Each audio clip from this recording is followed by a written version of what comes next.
Bonjour très chers compatriotes gabonais, à vos rangs et qualités respectives, vous êtes à l'émission Cosmos, intervention chirurgicale électorale et judiciaire, animée par le prince Aluma David Mbelakouma, la voix des sans-voix, la cristallisation des aspirations légitimes du peuple souverain, garant de toute légitimation de pouvoir. Le sujet qui défend la chronique aujourd'hui fait suite à ce communiqué qui a été rendu par le gouvernement de la République de notre pays. Un communiqué et qui, une fois de plus, a un caractère provocateur. Parce que ce communiqué tente à porter atteinte à nos libertés publiques. La liberté d'expression, la liberté de manifestation, la liberté d'association. En somme, tout ce cortège de droits publics que nous avons pu obtenir grâce à notre implication dans le processus de démocratisation de notre pays. Vous savez, la Déclaration universelle des droits de l'homme et des citoyens de 1789, et j'insiste toujours sur cette date historique, et qui n'est autre que la date de la révolution du prolétariat, avec la prise de la Bastille et la guillotine du roi Louis XIV avec son épouse. Louis XIV qui incarnait un pouvoir totalitaire, qui incarnait un pouvoir népotiste et despotique.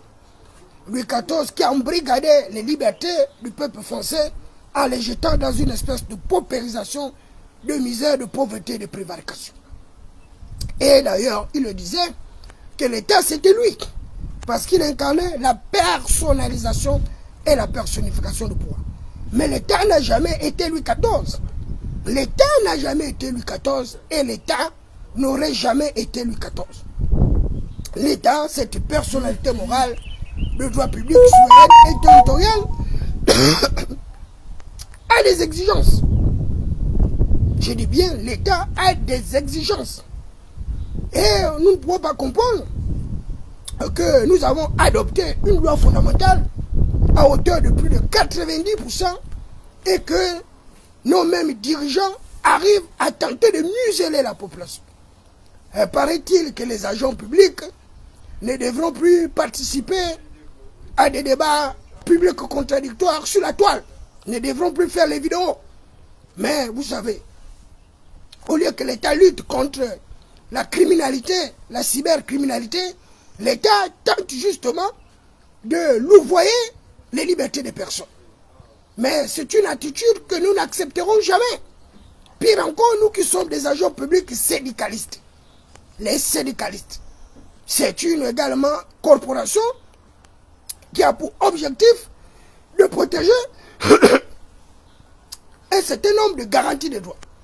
Et les syndicalistes ont pour rôle également d'accompagner le pouvoir public dans la rationalisation de la gestion des ressources humaines, techniques et financières, voire même des ressources administratives.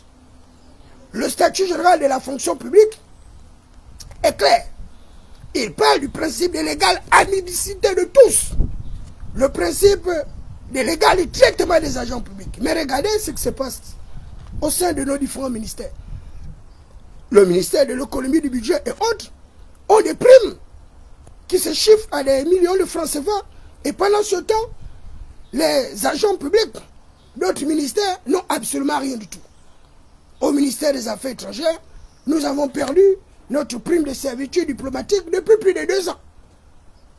Et or, il y a un passé relativement long, lorsque Alain Claude Bebinze était à ce ministère, eh bien, nous percevons cette prime-là de manière discontinue.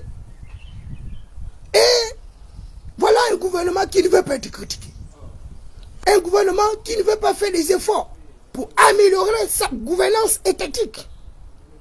Et là, on lui dit que les agents publics doivent observer la réserve et autres. Mais c'est tout à fait logique. Ceux qui ont des postes de responsabilité, les postes de chef de service, les postes de chef de division, les postes de directeur et autres, ont l'obligation de la réserve. Mais nous qui sommes des simples agents, quelle réserve va-t-on nous demander? Est-ce que nous avons des dossiers des différents ministères que nous traitons pour dire que nous avons dévirgué le secret professionnel? Non. Nous nous battons pour l'affirmation de notre démocratie Et ce processus est irréversible. C'est un processus irréversible. Et nous n'allons pas nous arrêter parce qu'on tente d'intimider les gens. Et c'est une manière bien particulière de pouvoir traiter des collaborateurs. La démocratie, je le dis avec insistance, est le meilleur système de gouvernance politique étatique. Si vous avez des directeurs, vous avez des chefs de service, des chefs de division qui font les vidéos comme nous, qui sont dans la toile, qui parlent des problèmes des ministères, cela n'engage que. Nous sommes des simples agents publics, nous sommes en démocratie, il n'y a pas de raison qu'on nous interdise d'utiliser notre smartphone. C'est nous-mêmes qui payons notre connexion. Ce sont nos propres téléphones que nous avons payés avec notre propre argent. Sur quelle base un gouvernement soit dit démocratique va empêcher les Gabonais de faire les vidéos? C'est sur quelle base? Sur quel droit objectif ce gouvernement, que je qualifie d'ailleurs d'apathique, de morose, va-t-il aliéner nos droits, nos libertés, nos garanties constitutionnelles? Et il n'y a pas longtemps, vous avez adopté notre loi fondamentale en consacrant justement une certaine protection de la société civile. La société civile. Elle est contenue dans votre loi fondamentale. Donc la société civile est même protégée en tant que partenaire au développement, en tant qu'évaluateur des politiques publiques, des gouvernements. Et là, vous faites tout de travers. Et c'est vous qui parlez de la libération du pays. Vous libérez le pays en empêchant les Gabonais de s'exprimer librement. Vous libérez le pays en muselant le peuple souverain, qui est le garant de toute légitimation du pouvoir. Ça, c'est de la lâcheté. Et c'est la preuve évidente que vous n'avez pas toutes les capacités requises pour apporter une aide réfléchie à la vision qui est impulsée par le chef de l'État. Et nous allons continuer à vous critiquer. Nous n'allons pas nous arrêter.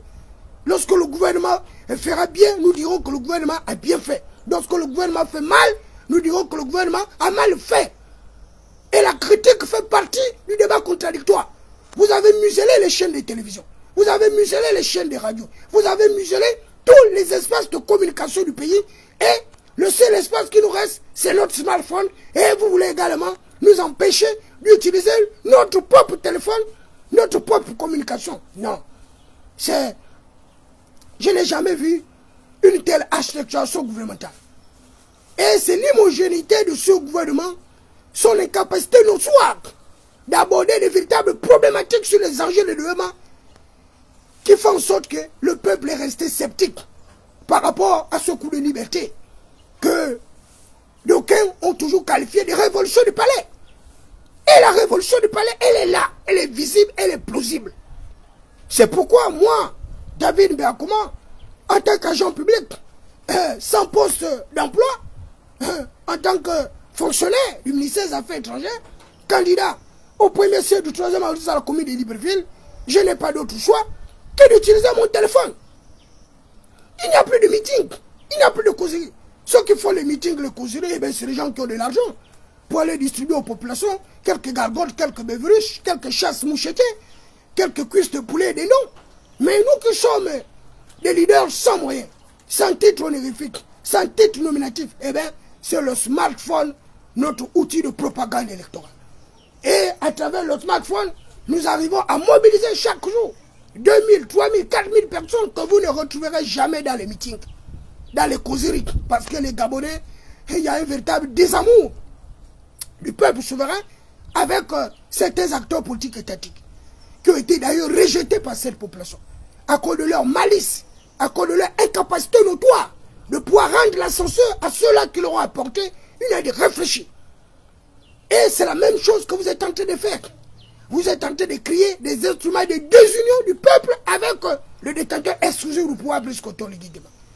On ne peut pas avoir élu le chef de l'État et au moment où les populations attendent le retour d'ascenseur du chef de l'État, vous amenez le chef de l'État dans des politiques macabres de destruction des biens des personnes, dans des politiques de déstabilisation des familles, vous cassez les maisons des gens, et vous détruisez les patrimoines des unités politiques des personnes et vous ne voulez pas que vous soyez critiqués. C'est jamais... C'est incompréhensible. Mais quel est ce genre de démocratie que nous sommes en train de construire? C'est quel genre de démocratie? Même avec Ali Bongo Odiba, on n'a jamais vu autant de légèreté gouvernementale dans les prises de décision. On ne peut pas faire un conseil des ministres pour museler les libertés des personnes. C'est pas croyable. Quel est ce genre de dirigisme autoritaire ou dictatorial? Mais je vous le dis, la dictature ne passera pas au Gabon. Elle ne passera pas. Les gens ont combattu la dictature depuis l'époque de Léomba. En 1964, et le capitaine Mombo était obligé de faire un coup d'État. Parce que Léomba voulait incarner le totalitarisme du pouvoir. Et c'est le même totalitarisme du pouvoir que vous êtes en train de vouloir mettre en exergue. Et ça ne marchera pas. Il faut que vous le sachiez. Ça ne marchera pas. Les Gabonais sont jaloux de leur liberté. Et d'ailleurs, après l'avènement de la démocratie, en 1990, le Gabon était déjà à un niveau très évolutif dans l'expression démocratique. Vous avez tout fait pour amenuire l'avancée démocratique du peuple souverain. Aujourd'hui, eh bien, c'est le Sénégal, c'est la Côte d'Ivoire, la Guinée, et j'ai même la Guinée, c'est le Ghana et le Bénin qui se retrouvent comme ça en pole position devant le Gabon. Parce que les gens refusent catégoriquement le débat contradictoire public. Ils refusent la saine compétition électorale. Et d'ailleurs, la preuve est là. La preuve est là, une preuve démonstrative et parfaite. Comment, dans un processus de renouvellement de notre chambre bicamérale, au sortir d'une transition, c'est-à-dire une prise de pouvoir par des voies non constitutionnelles, des voies non démocratiques, nous nous retrouvons dans des circonstances administratives et territoriales où il y a des candidats uniques, des candidatures uniques. Mais la candidature unique est la preuve parfaite que vous n'avez aucun respect pour le peuple souverain. Vous n'avez aucun respect pour vos différents électeurs. Et tout le monde se complaît dans cette espèce de parodie factice de démocratie. Le parti unique est mort depuis 1990. Mais vous voulez encore le faire régenter. Une candidature unique dans une circonstance administrative et territoriale, c'est le totalitarisme du pouvoir. C'est le pouvoir totalitaire qui arrive à exercer ce genre d'initiative. Les partis politiques doivent concourir à l'expression du suffrage. C'est le rôle des partis politiques. Les partis politiques doivent aller à la conquête du pouvoir. Et il y a un principe de droit qui parle de la théorie des intérêts bien compris de l'exercice du pouvoir. Cette théorie stipule que lorsque l'exercice du pouvoir vous rapporte plus que son abandon, vous exercez le pouvoir. Mais lorsque l'abandon du pouvoir vous rapporte plus que son exercice, vous exercez le pouvoir. Mais sur quelle base est-ce que Jean-François Ndongo serait le seul acteur politique étatique apte à être le seul et unique candidat de sa circonstance administrative et territoriale? Sur quelle base? Qui lui a donné cette prétention d'être un candidat unique au milieu d'une multitude, d'une multiplicité, d'une pluralité de formations politiques qui doivent concourir à l'expression du suffrage, qui doivent poursuivre justement la prise des leviers de pouvoir? Sur quelle base? Sur quelle base Jeannot Kalima, qui d'ailleurs est un ancien repris de justice, pour des présumés actes de détournement de fonds publics, de concussion, corruption et autres. Mais Dieu merci, il s'en est tiré à bon compte. Jeannot Kalima, ancien ministre, sorti du gouvernement il n'y a pas longtemps, se retrouve candidat unique dans la localité du chef de l'État, Brice Kolto Oligui-Nguema, qui est censé promouvoir la démocratie. Et dans sa propre ville, un seul candidat. Mais monsieur le président, mais comment voulez-vous que les gens puissent vous accompagner dans votre vision, justement, de rajeunissement à la classe politique, dans votre vision de renouvellement de notre système politique, économique et social? Vous ne pouvez pas faire et dire une chose et faire le contraire de ce que vous dites. C'est vous qui avez parlé il n'y a pas longtemps sur les dysfonctionnalités au niveau du ministère de l'Intérieur concernant la validation d'un certain nombre de candidatures. Et vous avez presque tiré à boulet rouge sur le gestionnaire de ce ministère. Et pourtant, vous qui voulez la démocratie pluraliste, vous qui voulez l'exemplarité dans le choix des candidats, vous qui voulez la transparence électorale comme vous avez dit, et vous l'avez confirmé, au vu aussi de tout le monde, que vous mettez tout en œuvre pour que ceux qui vont gagner soient véritablement les gagnants. Puisque vous avez dit que vous allez mettre les organes de contrôle avec la presse qui va justement relayer l'examen du processus électoral, le dépouillement et autres, bureau de vote par bureau de vote. Mais dans votre propre circonstance administrative, il y a un seul candidat. Un candidat qui a déjà gagné une élection sans avoir compétit, sans avoir concouru. Parce que ces gens-là ne veulent pas les adversaires politiques. Ils le savent. Que même un menu Fretin aurait battu Jeannot Kalima.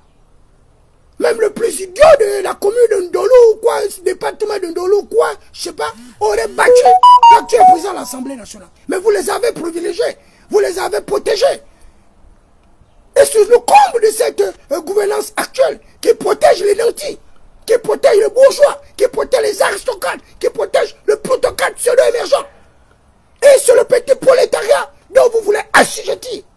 Parce que quoi? Ce prolétariat est dépourvu de tout moyen de subsistance, de tout moyen de résistance et autres. Mais dans ce prolétariat, il faut que vous le sachiez, qu'il y a des gens qui sont debout, comme David Beakouma, des vertébrés, et non des lucioles ou des cléoptères.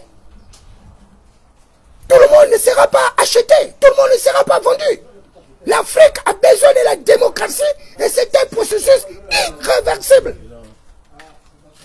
La démocratie qui doit reposer sur le respect d'un certain nombre de garanties constitutionnelles. La liberté d'action, la liberté de manifestation, la liberté d'expression, la liberté d'opinion, la liberté de communication, la liberté de culte. C'est tout ce cocktail Molotov qui fait partie des principes démocratiques. Mais dès lors qu'on veut museler la population, eh bien, ça ne marchera pas. Vous avez l'exemple de la Côte d'Ivoire qui est actuellement en pleine ébullition. Parce que Ouattara refuse la compétition avec l'autre acteur politique étatique. Il a choisi quelques menus fréquents pour faire un simulacre de scrutin. Et ça se passe comme ça, partout dans tous les pays de l'Afrique francophone, sous le giron français. Cette France négrière et esclavagiste qui est à l'origine justement de la désarticulation de nos systèmes étatiques africains. C'est la France qui en est à l'origine. Et c'est cet impérialisme que nous devons combattre, absolument. Vous arrivez au Cameroun, c'est pareil. On élimine les candidats qui sont susceptibles de battre le vieillard candidat, parce que quoi? On veut toujours maintenir ce même système de reproduction sociale, avec les mêmes nantis, les mêmes fils de bourgeois, les mêmes familles, et c'est pourquoi nous combattons ce système. Et nous le combattrons jusqu'au bout, même à la dernière goutte de notre sang. Moi qui suis dans le premier siège du 3e arrondissement à la commune de Libreville, qui suis engagé dans ce processus justement de restauration de la dignité du peuple souverain, j'ai pour candidat Éloi Nzondo. Éloi Nzondo qui a fait 10 ans et au Sénat, à 10 ans, je dis même au Sénat, qui a fait 10 ans à la mairie, il a fait 5 ans pratiquement à l'Assemblée nationale. Éloi Nzondo qui était gouverneur de Poche et de Fonds civils, Éloi Nzondo, vice-président du cercle des libéraux réformateurs à plusieurs reprises, Éloi Nzondo, une minute en tout cas, Éloi Nzondo qui était d'ailleurs, Éloi Nzondo qui était ministre du Travail et de l'Emploi, Éloi Nzondo, actuellement secrétaire général de l'Union démocratique des bâtisseurs, après avoir été secrétaire général du Parti démocratique gabonais, Éloi Nzondo, actuellement secrétaire général de l'Union des bâtisseurs, a pour suppléant Melvin Gondjou. Melvin Gondjou, dont j'ai servi son père pendant près de 15 ans à l'Assemblée nationale. Pendant ces 15 ans de député à l'Assemblée nationale, moi, David Beakouma, j'ai toujours été son directeur de campagne en charge de la jeunesse. Et là, pendant la période transitoire, c'est son fils qui a été choisi, curieusement, certainement, en substitution à la place de son père. Et il est député de la transition pendant 2 ans. Et là, au lieu d'être candidat indépendant ou autre, il est candidat avec l'Union démocratique des bâtisseurs comme suppléant d'un autre député comme lui de la transition. Bon, vous voyez comment les gens arrivent à se comporter comme ça? Mais il n'y a pas que vous dans ce pays. Le Gabon a besoin également de nouvelles classes politiques, d'un autre son de cloche. Et ces gens-là vont une fois de plus à la conquête des électeurs. Mais ils refusent le débat contradictoire public. C'est tout de même incroyable et inconcevable. On ne peut pas construire une démocratie par le refus du débat contradictoire. Ça n'a pas de chance. Ça n'a pas de chance. Si Brice Oligui Nguema, comme il a fait depuis le départ, en voulant le caractère, oui. Oui.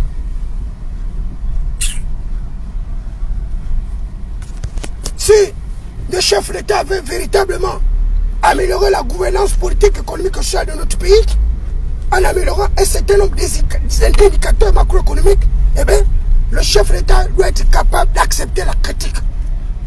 C'est la critique qui est constructive.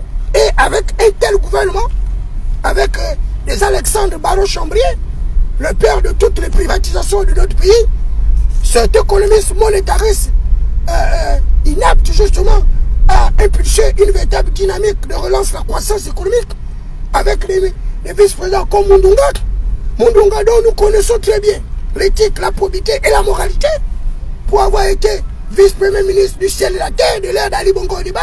Aujourd'hui, nous le voyons se pavaner à l'Union démocratique des bâtisseurs, sans aucune moralité et autre, mais avec un autre banquier, dont la banque ne prête qu'aux riches, un autre banquier qui est d'ailleurs le protecteur des intérêts de la famille Bongo, et on nous demande de ne pas critiquer ce gouvernement. Mais regardez leur effet d'annonce. Avec une prévision budgétaire de la loi des finances de 2026 de 7 000 milliards. 7 000 milliards. C'est incroyable. Et là, ils ne veulent pas qu'on critique parce qu'ils savent que si moi, David Mbakoumak, j'analyse leurs agrégats.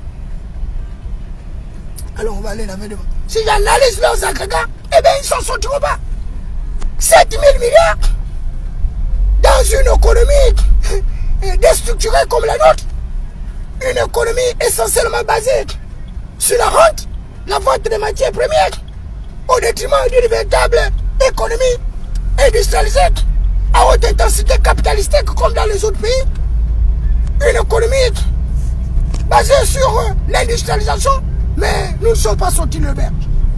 Voilà des économistes panglos. Voilà des banquiers qui ne comprennent rien. Et ces gens-là sont soit-dit diplômés, sortis d'Harvard, d'Oxford, Strasbourg, Cambridge et autres, mais totalement incapables d'apporter et de réfléchir dans le développement des compétences. Et c'est pourquoi ils n'investissent pas. Ils n'investissent pas dans l'éducation, ils n'investissent pas dans la santé, ils n'investissent pas dans l'amélioration d'un certain nombre d'indicateurs. Les indicateurs de humain, l'IDH, le pouvoir d'achat, le niveau de vie, la scolarisation, etc. Regardez, nous sommes en pleine rentrée. Là, je vous parle, mes enfants sont à la maison. Il n'y a pas l'argent. Mbongozalité. Mbongozalité, il n'y a pas l'argent. Même pour payer la caution des millions, eh ben, il fallait gratter la tête. Comme des mendiants par-ci par-là. Parce qu'ils ont fait exprès d'augmenter la caution à 1 million de francs CFA. Pour empêcher les festés politiques d'éclore leur génique. De compétir face à ces vestiges d'une démocratie marchandise. Une démocratie à fleur de peau, caractérisée par le gérontocratisme précaire du pouvoir. Des acteurs politiques totalement passistes, ménopausés, sans base législative. Et aujourd'hui, ils veulent, à travers une reproduction sociale, recycler l'atmosphère, la pétrosphère, la stratosphère et le cosmos pour leurs pauvres enfants. Ça ne marchera pas, les amis. Ça ne peut pas marcher. Et même vos menaces à 2 balles de radiation des agents publics, la fonction publique, ça ne marchera pas. Vous allez vous retrouver avec des plaintes, avec des pertes dans les tribunaux administratifs, avec le paiement des dommages et intérêts Et c'est une opération qui ne prospérera jamais. Si vous voulez que les gens ne critiquent plus, eh bien, il faut améliorer votre gouvernance politique, étatique. Mais pour le moment, avec le gouvernement actuel, il n'y a aucune perspective. Si vous avez encore des Gabonais qui arrivent à douter de la morosité de ce gouvernement, son apathie, son incapacité notoire d'appliquer la vision du chef de l'État, eh bien, vous allez vous retrouver dans une véritable désillusion, un désenchantement généralisé. Parce que là, nous sommes à la fin du processus.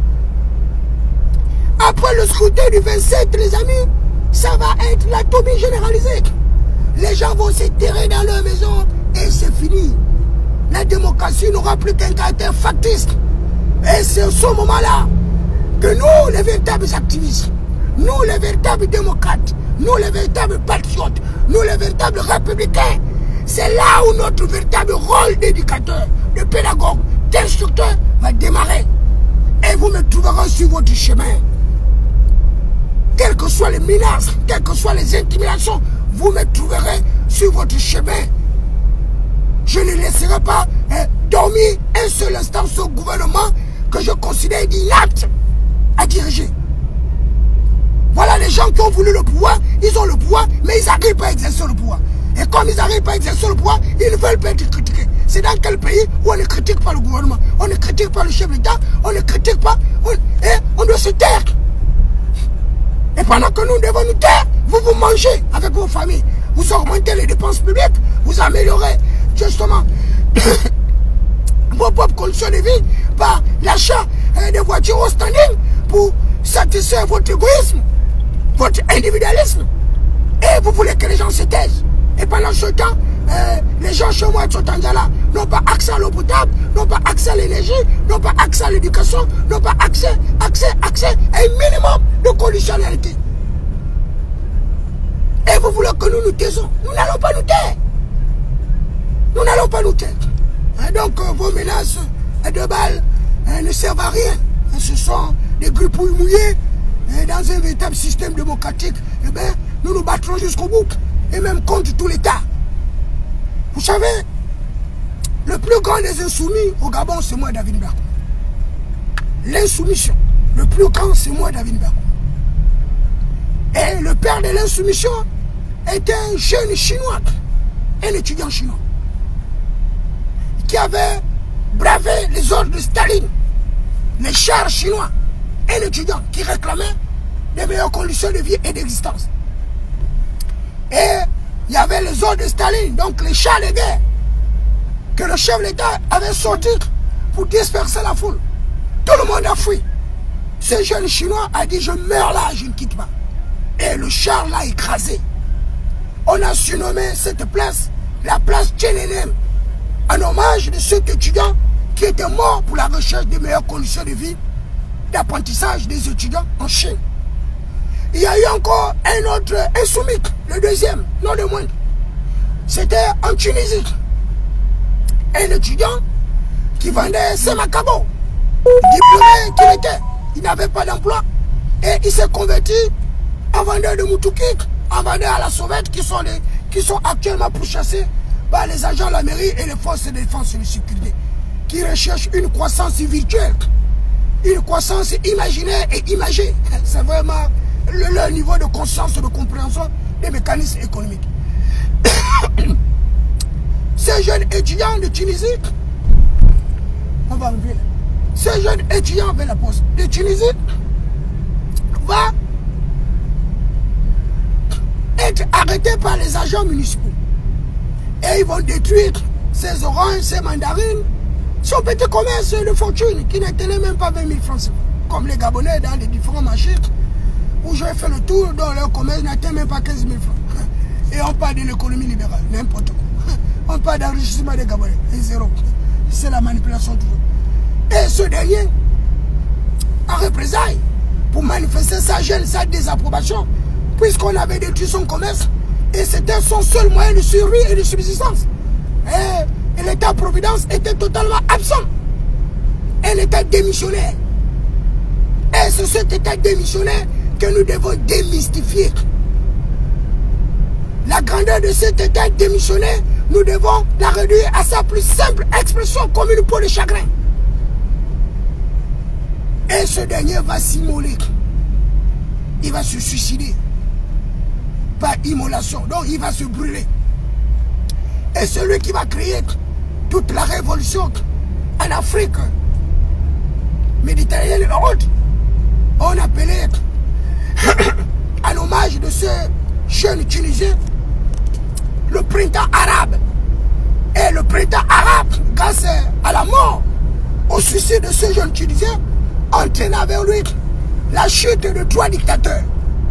Et avec une restructuration, une modernisation de l'archipel de la royauté du Maroc. Une seule personne. C'est pour vous dire que ce n'est pas la foule qu'on recherche, ce n'est pas la masse. Ce n'est pas la masse, mais des citoyens responsables, capables de s'assumer. Non pas des kamikazes ou des terroristes comme on en découvre dans notre pays. Et je pense d'ailleurs que cette orientation gouvernementale est pratiquement l'une des causes de la bataille actuelle sur la toile, sur les implications d'un certain nombre de hautes personnalités politiques lors des processus électoraux passés.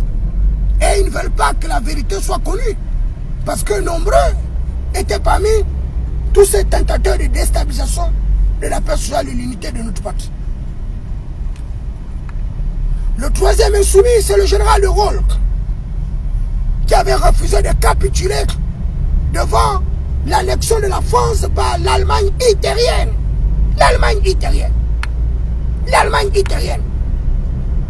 Qui avait pratiquement fait capituler la France. Mais le général de Gaulle va lancer l'assaut par le refus de résignation. Le général de Gaulle. C'est pourquoi on parle toujours du discours du général de Gaulle, qui avait appelé la France à la résistance. L'armée hitlérienne, l'armée allemande. La résistance. La Bible dit, si tu faiblis au jour de la détresse, ta force n'est que détresse. Si tu faiblis au jour de la détresse, ta force n'est que détresse. Que le faible dise qu'il est fort. Que le faible dise qu'il est fort. Car l'arc des puissants sera brisé. L'arc des puissants, retenez-le, sera brisé. Les faibles ont la force pour ceinture. Et cette force-là, il la retient de l'Éternel des armées.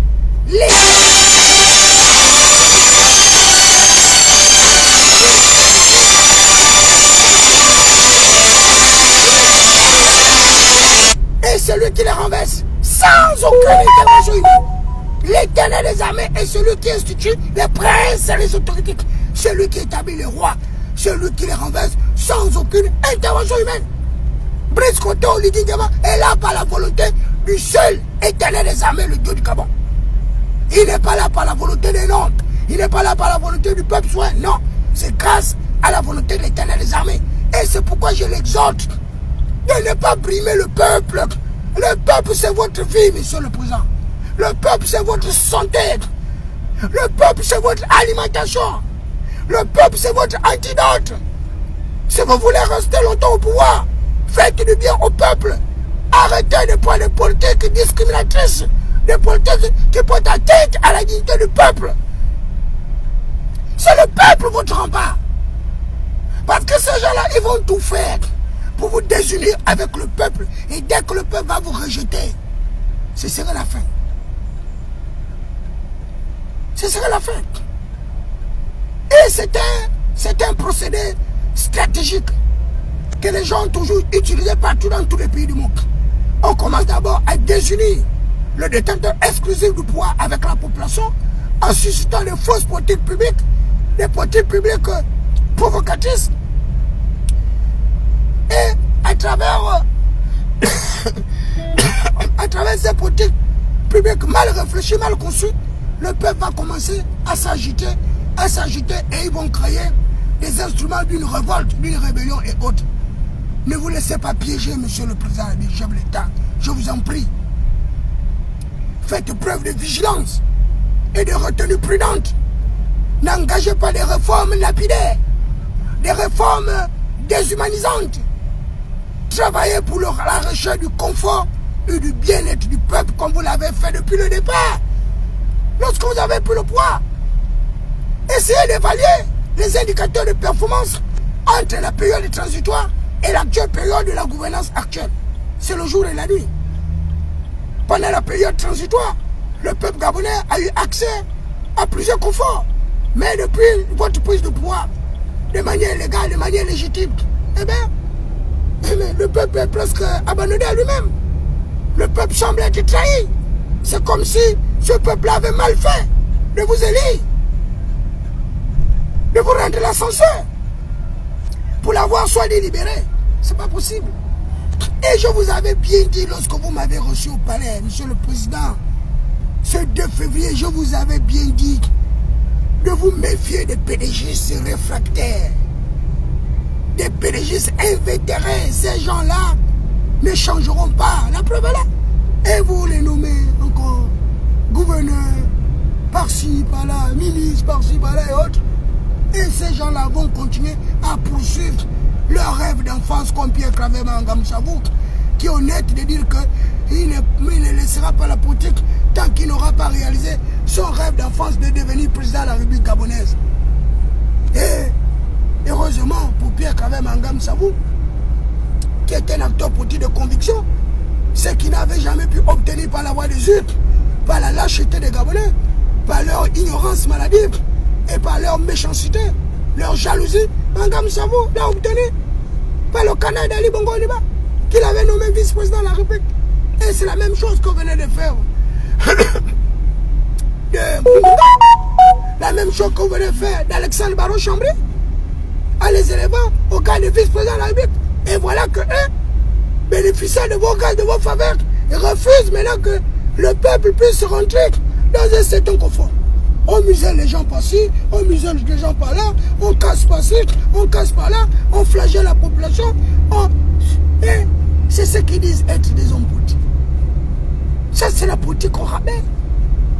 Ça, c'est la politique des égouts, comme chez nous à la baie de Couchon, aux odeurs d'une boniche en putréfaction. Ça, c'est pas la politique. La politique, c'est pas ça. La politique consiste à faire du bien aux gens, à soutenir son prochain, à aider son semblable à évoluer, à avancer, à administrer avec rationalité. Non pas ce qu'on est en train d'être fait. Ces gens-là sont en train de vous amener dans un gouffre. Et c'est dommage. Très cher peuple gabonais, la Bible déclare que les armes avec lesquelles nous combattons ne sont pas charnelles. Les armes avec lesquelles nous combattons ne sont pas charnelles. Et la Bible dit de résister au diable. Et il s'enfuira. L'arme de la résistance. La résistance. La résistance à l'oppression démoniaque. La résistance à l'oppression satanique. La résistance à une imposition d'entrer dans les loges. Je ne serai jamais logiste. Je meurs. Jamais je serai franc-maçon. Jamais je serai rosicrucien. Je meurs. Jamais je serai pédé. Je meurs. Donc, ceux qui veulent l'argent, qui peuvent devenir pédés parce qu'ils cherchent les titres nominatifs, ça n'engage que vous. Vous ne me verrez jamais là-bas. Vous ne trouverez pas mon adresse là-bas. Quand bien même le petit zigoto de Nanti avait voulu détruire ma noblesse, ma notoriété, mais il est où aujourd'hui? C'est lui-même le PD. Lui qui avait dit non, Thierry Sam, tu verras, tu verras, tu verras. Je l'avais bien dit, mon petit. Tu vas terminer ta vie en exil pour chasser par le même régime. Parce que ce régime politique, tu ne le connais pas. Vous ne connaissez pas ce que c'est qu'un régime présidentialiste, c'est rigide. Et je vous avais bien dit de faire attention. Dans l'adoption de cette loi fondamentale, je vous avais dit, j'ai fait des communications. Et l'une des communications les plus virulentes était la mienne. Pour vous informer des dangers d'un régime présidentialiste avec ses caractéristiques de totalitarisme et absolutisme. Vous ne m'avez pas écouté. Voilà les résultats. Mais c'est vous qui allez galérer. C'est vous qui allez galérer. De toutes les façons, si un jour on m'enlève la fonction, puis on me radie la fonction publique, ben, c'est leur problème. Je ferai le commerce. Je me suis préparé pour avoir des connaissances multiples. Et si j'avais de l'argent, j'aurais encore recherché à expérimenter ailleurs. Je suis un communicateur. Et donc, je peux avoir mon bout de pain partout. Comme je l'avais déjà à Gabon 24, où j'étais consultant, payé à 250 000 francs. C'était déjà beaucoup. À RTN, j'étais déjà consultant. À Canal C, j'étais déjà consultant. Donc, j'ai plusieurs métiers, comme des métiers. Et je suis commerçant. À mes heures perdues, j'ai fait mon clando avec ma voiture achetée par le chef de l'État. Et donc, j'aurai toujours de quoi manger, de quoi vivre. Et là, je voudrais rendre un hommage mérité. Voilà, vous voyez, ça, c'est le bénéfice justement des directs qu'on veut nous interdire. Ça, c'est un compatriote gabonais qui est en confiance, qui ne me connaît pas, qui me connaît qu'à travers les directs et qui a reconnu de tous les acteurs étatiques gabonais, de tous les activistes. Il a reconnu la grandeur du cerveau de David Bakou. Et il m'a dit, mon très cher petit frère David Bakouma, au lieu que tu fasses des directs avec un téléphone de faible qualité, de faible génération, eh bien, je t'ai acheté un téléphone depuis la France. Et il a fait acheminer ce téléphone jusqu'au Gabon. Avec, si je vous dis, le montant d'argent qu'il m'a donné, vous allez tomber de nuit. Et pendant cette période-là, je n'avais même pas encore payé mon loyer. Donc avec l'argent qu'il m'a donné, je viens de payer mon loyer, ma dette, qui commençait déjà à peser comme une chape de plomb. Et je me souviens encore de ma rencontre avec le chef d'État, lorsqu'il avait donné instruction de payer le matériel des 3 quartiers généraux de David Bakouma. Ils ont pris l'argent, ils ont fait comme ils ont fait. Ils ne m'ont pas payé une seule chaise, une seule tente, une seule souris. Mais voilà le prix de la bonté. Voilà. Ça, c'est ce que le Seigneur peut faire pour David Bakouma. Voilà. Un compatriote gabonais. Voilà. Vous avez vu? Voilà. Paraît-il que ce téléphone coûte très cher. Voilà. Un Gabonais. Un Gabonais bien disposé. Un intellectuel gabonais de haut rang, de haut vol. Et qui m'a dit de ne pas l'exposer, de ne pas donner son identité. Et j'ai pleuré. En sachant que tous les Gabonais ne sont pas médisants et méchants. Qu'il y a quand même des Gabonais qui ont un peu d'amour, de compassion pour les autres. Donc là, je m'avale à la Gautière pour payer ma puce, mettre des applications et les directs ne vont pas s'arrêter. Bien au contraire, à cause de la menace de ce gouvernement inapte, les directs vont se multiplier parce que ces directs ont un caractère pédagogique, un caractère didactique. Et je voudrais informer à ceux-là qui m'ont dit, mais lui là il va au travail à quel moment? Les amis, je suis en congé depuis le mois de septembre. Et je savais que c'était le mois des élections. C'est pourquoi ma période de congé diplomatique, eh bien, j'avais choisi le mois de septembre. Donc souffrez de me voir chaque jour de plus en plus actif sur la toile parce que je suis en campagne. Et en campagne, chacun utilise des moyens subtils pour pouvoir mener à bien ces opérations de charme électoral. Donc là, je vais pour me renseigner sur ma date de passage télévisée auprès des organes habilités. Je termine ce direct en remerciant notre père de la Cour constitutionnelle qui a statué sur le litige entre notre jeune frère candidat, le représentant des SOS Médecins, député de la transition. Ce jeune compatriote qui a accompli un travail inestimable à l'endroit justement des détenus, à l'endroit des prisonniers. Et je voudrais lui rendre un hommage particulièrement appuyé. Et j'appelle les populations du 2e arrondissement de soutenir ce jeune compatriote pour qu'il puisse répartir à l'Assemblée nationale et prendre des textes de loi pour la protection des prisonniers en milieu carcéral. Ce jeune a introduit un recours en annulation de la candidature de ce ministre arrogant, qui était d'ailleurs vice-président de l'Assemblée nationale, pseudo-propriétaire du parti politique réagit. Alors que tout le monde sait que le parti politique réagit, c'est le parti de Félix Bongo, avec un certain Ougunda. Vous savez, les acteurs politiques gabonais, je les connais tous. Et celui-là, à cause de son Kounabélis Pro Max, se réveille ce matin avec une surprise de plus désagréable.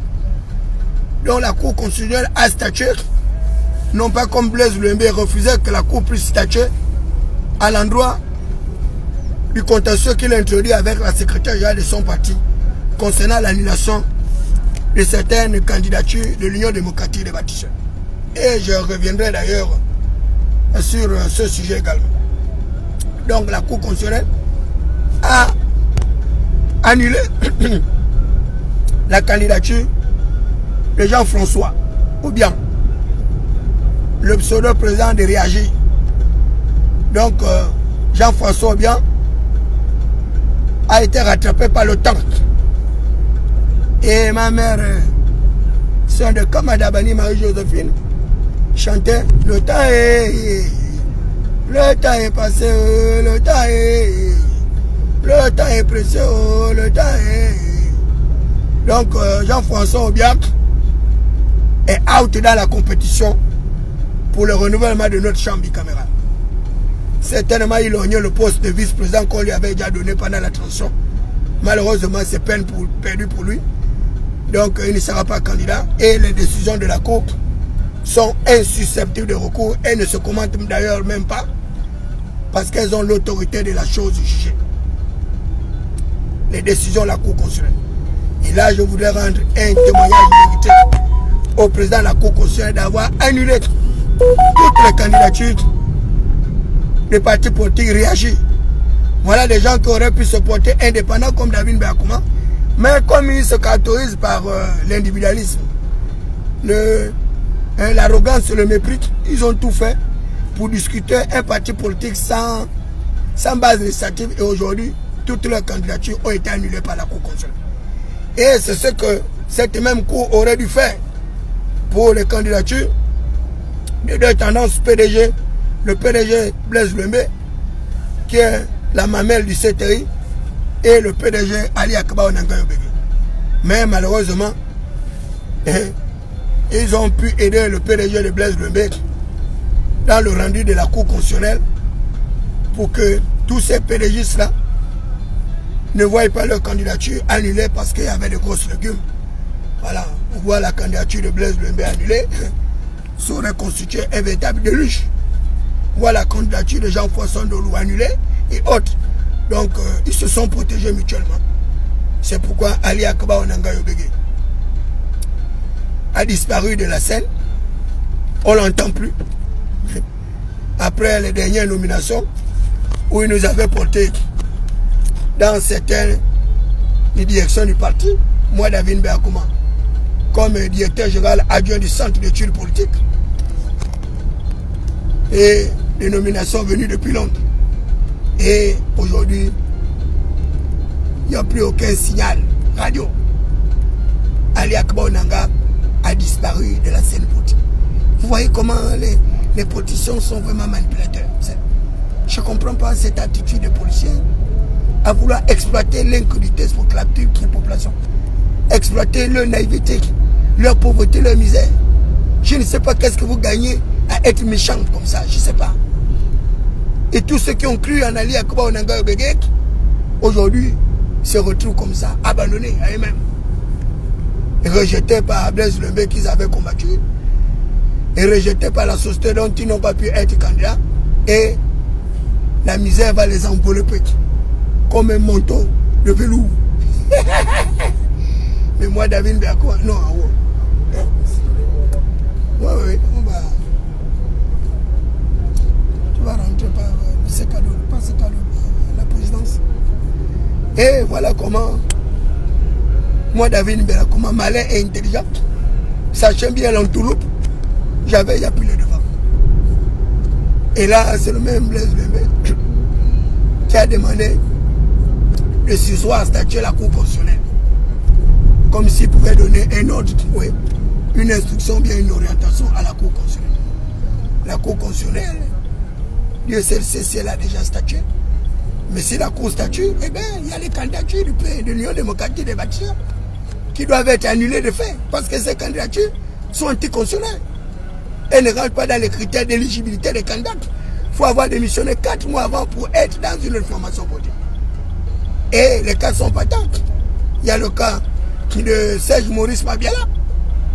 Ce transfuge-là, je ne voudrais pas utiliser l'expression trop insultante de vagabond politique, mais cet acteur politique à multiples facettes n'a même pas atteint 4 mois de démission.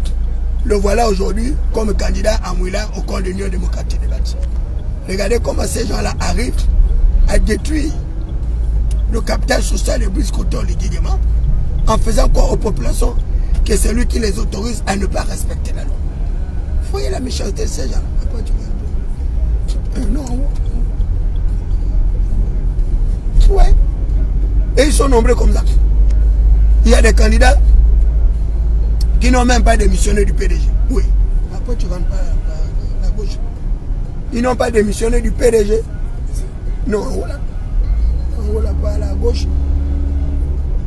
On va au Conseil national de communication.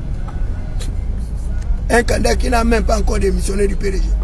Il est maintenant candidat à l'Union démocratique des bâtiments. Ouais, les gens qui ne respectent pas la loi. Un autre candidat qui n'a que 2 mois, 3 mois de démission, il est déjà candidat des bâtisseurs. Et ils sont nombreux comme ça. Les candidatures par défaut, sinon par excès. Et c'est pourquoi Wilfried Okumba, Kamitatou, Leni Danjougou et moi avons dit à la Cour constitutionnelle de statuer, d'examiner toutes ces candidatures. Et les candidatures mal conçues, même si c'est les candidatures du parti du chef de l'État, ces candidatures doivent être rejetées et annulées. C'est le rôle de la Cour constitutionnelle. Le contrôle de constitutionnalité, le contrôle de la légalité et le contrôle de la régularité. Monsieur le Président de la Cour constitutionnelle, mes très chaleureuses remerciements et félicitations. Merci pour avoir honoré votre métier de juge constitutionnel avec l'ensemble de 9 membres. Voilà, que le Seigneur vous accorde la grâce et la faveur de poursuivre sur ce terrain-là. Allez, merci très chers compatriotes gabonais. Vous étiez là à l'émission Atmosphère, intervention chirurgicale électorale animée par le prince Adouma, David Beakouma, la voix des sans-voix, la cristallisation des aspirations légitimes du peuple souverain. Tu peux garder là. Voilà, garant de la légitimation du pouvoir. Candidat engagé dans le processus de renouvellement de notre chambre bicamérale au premier siège du 3e arrondissement de la commune de Libreville. Que Dieu veille sur notre pays et qu'il protège le libérateur Brice Koto Nguema avec l'ensemble des membres de sa famille, ses 2 épouses et ses enfants. Que Dieu protège nos institutions, qu'il protège nos électeurs contre l'assaut des mercantilistes épicuriens émergents qui refusent la démocratie et le débat contradictoire public. Là, je vais au Conseil national de la communication pour avoir mon ordre de passage, télévisé ou radio ou que sais-je, pour aller donner les raisons, les motivations de ma candidature au processus électoral de septembre 2025. Donc merci. Je vous reviens tout à l'heure là après avoir justement pris un certain nombre d'informations. Pourquoi c'est là-bas? Allez, merci. À tout à l'heure.